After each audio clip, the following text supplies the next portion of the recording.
안녕하십니까. 세상 읽어주는 남자 이상훈입니다. 이 시간에는 중국 경제가 가라앉고 있다는 주제로 말씀드리겠습니다.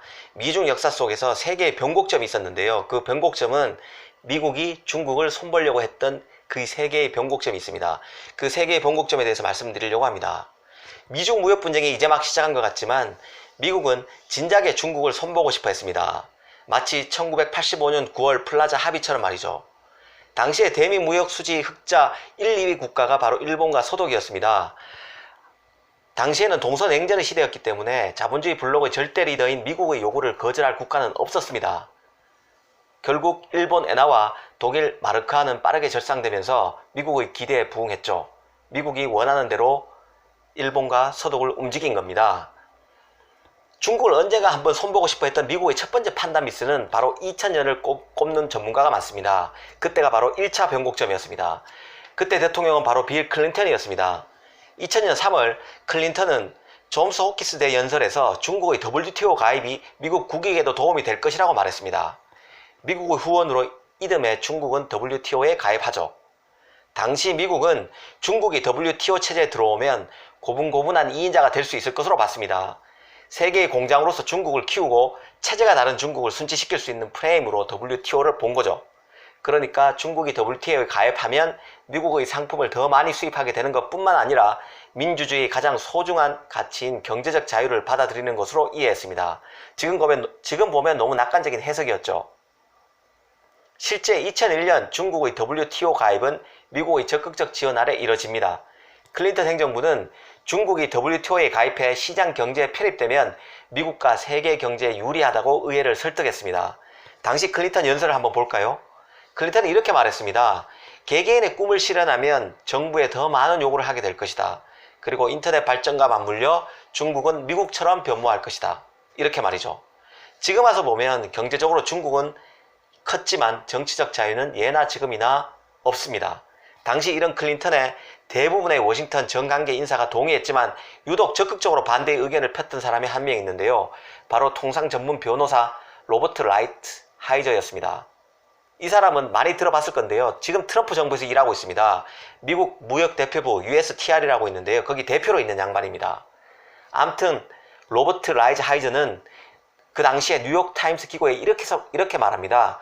중국이 WTO에 가입하면 지배적인 무역국가로 떠오를 것이다. 그리고 미국 내 모든 제조업 일자리가 안전하지 않을 것이다. 라고 주장했습니다. 대단한 통찰력이죠.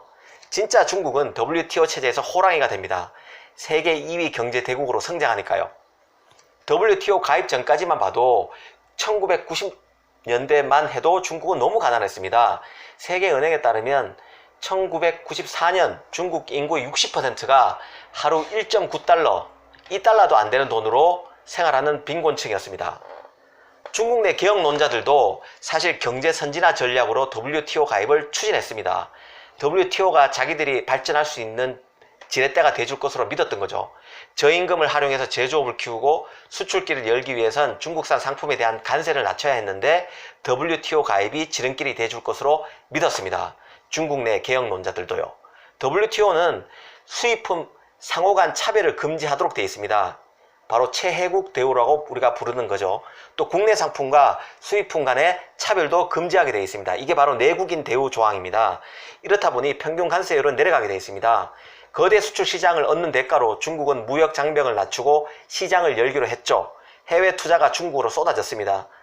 2001년 470억 달러, 약 우리나라 돈으로 한 53조 원에 불과했던 중국에 대한 외국인 투자액은 10년 후에 1240억 달러까지 늘어납니다. 우리나라 돈으로 140조 원입니다. 거의 3배 가까이 늘죠. 중국은 세계의 공장이 이런 식으로 됐던 겁니다. 문제는 이 결과 미국의 대중무역 적자가 눈덩이처럼 커지고 일자리는 줄었다는 겁니다. 1999년부터 2011년까지 중국과의 경쟁에 밀려서 사라진 미국 내 일자리가 240만 개에 달했다는 통계가 있습니다. 물론 중국의 WTO 가입이 세계 경제에 기여한 바도 많습니다. 중국이 세계 2위 수입국이 되면서 모든 국가 경제에 활력을 불어넣었고 2008년, 9년 심했던 금융위기 때도 세계 경제가 더 가라앉는 걸 막아준 것은 바로 중국이었습니다. 하지만 트럼프가 대통령이 되면서 중국을 키워준 WTO에 대한 평가는 완전 정반대로 뒤집히게 됩니다. 중국이 낮은 관세 덕에 2위 경제 대국이 됐지만 기업을 보조금으로 지원하고 기술과 같은 지적재산권도 탈취했다고 중국을 공격했습니다. 미국이 스스로 떠받들었던 WTO 체제를 불공정하다고 공박하는 지경까지 왔죠. 미국이 WTO를 공격하면서 WTO는 자유무역 파수꾼에서 식물기구로 전락하고 있다는 평가마저 나옵니다. 이제 미국은 중국 경제가 성장할수록 정치적 통제가 강해졌다고 말하고 있습니다. 중국의 힘을 키워줬더니 자국 시장은 시원하게 열지 않고 있다고 볼멘소리 하고 있죠. 특히 미국은 중국 정부가 국유기업에 보조금을 지급하는 간치경제, 중국에 투자하는 외국 기업이 중국 업체와 합작회사를 설립해야 하는 의무조항 등을 대표적 불공정 사례로 꼽고 있습니다. 이런 문제에도 불구하고 현행 WTO 체제가 이런 갈등을 해소하지 못하고 있다는 게 바로 트럼프, 미국 국민들의 불만입니다. 트럼프의 WTO와 중국에 대한 평가는 이를 집약적으로 잘 보여주죠. 트럼프는 이렇게 말했습니다. 중국은 큰 경제 권력이지만 WTO에서는 개발도상국으로서 특혜를 누려왔다. 이게 공평한가? WTO는 오랫동안 미국을 부당하게 대우했다. 이게 바로 트럼프가 WTO 체제에 대한 평가입니다. 영화 제목을 패러디 한번 해볼까요? 미국은 클린턴 때의 WTO는 맞고 트럼프 때의 WTO는 틀리다고 말하고 있습니다. 사실 중국 입장에서 생각해보면요, 시장 개방, 특히 자본시장 개방은 조심스러울 수밖에 없습니다. 1970년대 중반 대외적인 개방을 비롯해서 금융 자유화를 적극적으로 시행한 아르헨티나, 브라질, 멕시코 등 남미 국가들은 1980년대 초반 심각한 금융위기를 겪어야 했습니다. 한국과 태국을 비롯한 동아시아 국가들도 1990년대 초 자본시장 개방 후 외환위기에 직면했죠. 중국도 미국의 압박으로 자본시장의 문을 여는 순간 자신들이 통제하기 어려운 리스크에 노출될 수 있다는 두려움이 클 수밖에 없는 상황입니다. 특히 글로벌 금융위기 후 막대한 부채 증가라는 리스크에 노출되어 있는 중국에서 금융위기가 발생하지 않았던 것은 중국 경제가 어느 정도 폐쇄성이 있기 때문에 이런 위기를 넘겼다는 분석이 있습니다. 개방을 덜 했기 때문에 근근히 관리하면서 버텨올 수 있었다는 것이죠. 따라서 중국이 개방의 속도 조절을 자신들의 사활적 이해로 보고 있다면 지금 미중 무역 분쟁에서 중국이 합의할 수 있는 시장 개방의 폭, 그 접점은 크지 않다고 볼 수 있을 것 같습니다. 아무튼 미국이 중국을 손볼 수 있었던 첫 번째 변곡점은 말씀드렸던 대로 2000년 초반이었습니다. 바로 WTO 가입을 미국이 허용했던 거죠.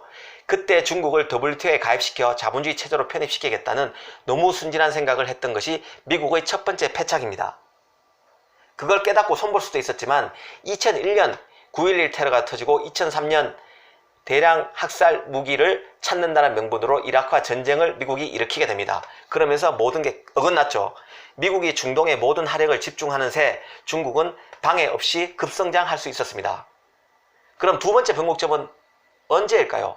바로 2008년 전후입니다. 금융위기 무렵이죠. 자본시장 개방 얘기를 아까 전에 꺼냈던 것도 바로 이 때문입니다. 당시 전 세계는 제조업의 중요성을 세상 깨닫기 시작했습니다. 금융위기를 겪으면서 결국 경제의 뿌리는 제조업이란 걸 느낀 것이죠. 당시 오바마 행정부도 마찬가지였습니다. 연구개발과 디자인, 금융, 법률, 회계 등 고부가가치 서비스 활동은 미국에 남기고 제조 공장은 아시아 등 저임금 국가로 이전하는 비교 우위 전략의 부작용을 미국 경제가 호떡히 치르고 있다는 것을 절감했기 때문입니다.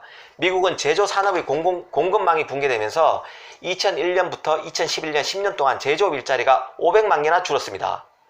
오바마 행정부는 기존 전략의 폐해를 반성하며 제조업 우선 전략을 표방했죠. 한번 생각해 보십시오. 미국이 자랑하는 애플도 설계와 디자인만 미국에서 할 뿐 모든 제조는 중국과 대만, 한국에서 하고 있습니다. 그러다 보니까 일자리가 없는 거죠. 미국 기업이 돈도 벌고 부를 창출하지만 미국 내 사람들한테 고용을 못하고 있습니다. 세금도 해외에서 많이 내죠. 그러다 보니까 빚 좋은 개살구입니다. 미국 애플도 빚 좋은 개살구라는 말입니다. 미국 경제 입장에서 보면요. 실제로 지금 미국 제조업은 쇠퇴일로인데요. 완전히 망가졌다는 표현이 맞을 것 같습니다. 러스트벨트, 자동차 기업들이 모여 있었던 러스트벨트도 완전히 망가졌죠. 그래서 다 트럼프를 지지했습니다. 제조기지를 동남아 중국으로 이전하면서 모든 공업지대가 망가졌습니다. 그럼에도 2008년 이런 문제의식을 가졌지만 중국을 강하게 손보지 못했습니다. 미국 내부의 제조업 붕괴, 이에 따른 사라지는 일자리 등의 문제에 대한 인식과 중국을 손봐야 한다는 공감대는 있었지만 2008년 금융위기가 발생하면서 이것을 극복하는데 급급할 수밖에 없었습니다. 그래서 시기를 놓치는 거죠. 너무 큰 위기였습니다. 오바마의 리더십 자체도 강하지는 못했습니다. 최초의 흑인 대통령으로서 금융자본 및 국내 기득권 세력의 반발, 그리고 훌쩍 커버린 중국의 도전 등을 부담스럽게 이겼던 것이죠. 이런 것을 해치기에는 오바마 리더십은 좀 유약했습니다. 이런 것들이 겹치면서 미국은 또 중국을 손볼 타이밍을 놓치게 됩니다. 이게 두 번째 변곡점이었습니다. 이런 흐름 속에 트럼프가 정권을 잡게 되고 지금 한판 제대로 붙고 있는 상황이죠. 결국 중국은 미국에 손들지 않으면 쉽지 않은 상황이 되고 있습니다. 이게 바로 세 번째 변곡점입니다. 트럼프 정권에서 미중 무역 분쟁. 이게 마지막 변곡점이 되고 있는데요. 지금 미국은 더는 물러서서는 중국을 손볼 기회조차 없을 것이라는 절박감이 느껴지는 상황입니다. 미국이 배수의 진을 치고 있다는 생각입니다. 물론 글로벌 서플라이 체인이 복잡하게 얽힌 상황이라 미국 내에서도 이번 무역전쟁에 반대하는 기류가 강합니다. 하지만 미국 주류 세력들은 이번에 중국을 손보지 못하면, 그리고 미국의 내상이 발생하더라도 밀어붙이지 못하면 중국은 이제 미국이 쉽게 견제할 수 없는 거대 세력으로 클 수 있다는 불안감이 극도에 달한 상황입니다. 지금 보면요, 실제 중국 경제의 위험한 징후가 점점 나타나고 있습니다. 지표를 보면요, 중국의 올해 5월 산업 생산 증가율은 5%에 그쳤습니다. 17년 만에 가장 낮은 수준입니다. 5월 수입도 8.5% 감소했습니다. 예상치는 3.5% 마이너스였는데요. 마이너스 8.5%니까 5%포인트 더 낙폭이 컸죠. 물론 5월 소매 판매액은 소폭 회복했습니다. 그럼에도 전반적으로 좋지 않은 것만은 분명하고 경제가 경착륙에 가깝게 흔들리고 있다는 것은 분명한 사실입니다. 지금 관심은 중국의 추가 경기 부양책의 수준과 시기입니다. 미중 갈등이 단순 무역 전쟁을 넘어서 남중국해 분쟁, 대만 독립, 홍콩 범죄인 인도 법안 반대 시위 등으로 격화되면서 무역 협상의 타결 가능성은 점점 옅어지고 있는 상황입니다. 바로 불길한 징조죠. 오늘 사실 홍콩이 범죄인 인도 법안 추진을 일단 미루기로 했지만 이건 임기응변 처방일 뿐입니다. 중국의 권위적인 권력 속성은 변한 게 없고 이번에 중국의 길을 꺾어야 한다는 미국 주류사회의 공감대도 점점 공고해지는 상황입니다. 무역전쟁은 흔히 승자가 없다고 합니다. 중국도 힘들고 미국이 설사 이기더라도 미국도 힘들 것입니다. 암튼 중국은 지금 미국의 파상 공세를 견뎌내야 하는 시점입니다. 개인적으로는 중국이 내부 체제의 모순, 권력의 부패, 그리고 미국보다 현격히 뒤지는 국력 등으로 이번에 사실 자칫하면 제대로 망가질 가능성도 없지 않다고 봅니다. 그렇게 되면 중국의 그늘 아래에 있는 우리나라의 생존도 경각에 달릴 수 있습니다. 우리가 제대로 준비를 하고 있는 걸까요? 감사합니다.